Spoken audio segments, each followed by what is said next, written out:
नमस्कार मित्रांनो, अनेकदा आपल्या मनात एक मोठी भीती असते की जर एखाद्यावर एफ-आय-आर झाली तर त्याला पोलीस लगेच अटक करतात का? एफ-आय-आर झाली की थेट जेलमध्ये जावे लागते का? आजच्या या व्हिडिओमध्ये आपण याच विषयावर सविस्तर आणि कायदेशीर माहिती घेणार आहोत. जर तुम्ही या चॅनलवरती नवीन असाल तर आत्ता सबस्क्राईब करा, कारण आपल्या असेच माहितीपूर्व व्हिडिओ घेऊन येत असतो. सर्वात आधी समजून घेऊया की एफ-आय-आर म्हणजे काय. एफ-आय-आर म्हणजे फर्स्ट इन्फॉर्मेशन रिपोर्ट किंवा प्रथम माहिती अहवाल.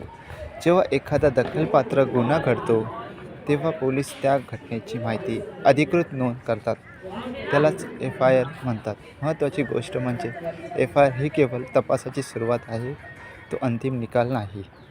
आता मुख्य प्रश्न, एफ-आय-आर झाले की अटक होतेच का? याचे उत्तर आहे नाही. प्रत्येक वेळी अटक होत नाही.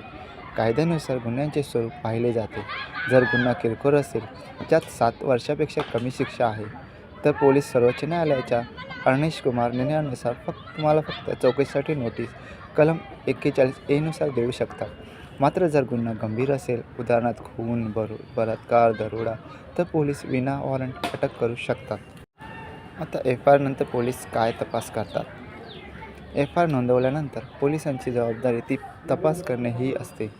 पोलीस खालील गोष्टी करतात: घटनास्थळी पाहणे, जिथे गुन्हा घडला तिथे जाऊन पुरावे गोळा करणे, साक्षीदाराचे जबाब, आजूबाजूच्या लोकांचे किंवा पीडितांचे जबाब नोंदवणे, पुरावे गोळा करणे, CCTV फुटेज, मोबाईल रेकॉर्ड्स किंवा शस्त्राची जप्ती करणे, चौकशी, संशयित व्यक्तीला पोलीस स्टेशनला बोलून त्याची बाजू ऐकून घेऊ शकतात.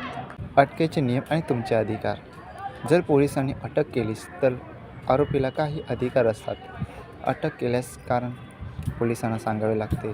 अटकेच्या 24 तासाच्या आत आरोपीला दंडाधिकाऱ्यासमोर हजर करणे बंधनकारक आहे. आरोपीला आपल्या पसंतीच्या वकिलाशी बोलण्याचा अधिकार असतोच.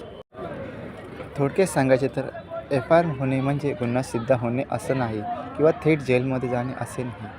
हा केवळ कायदेशीर प्रक्रियेचा भाग आहे. त्यामुळे घाबरू नका. न जाता कायदेशीर सल्ला घेणे नेहमीच चांगले. तुम्हाला ही माहिती कशी वाटली कमेंटमध्ये नक्की सांगा आणि हा व्हिडिओ तुमच्या मित्रपरिवारासोबत शेअर करायला विसरू नका. धन्यवाद.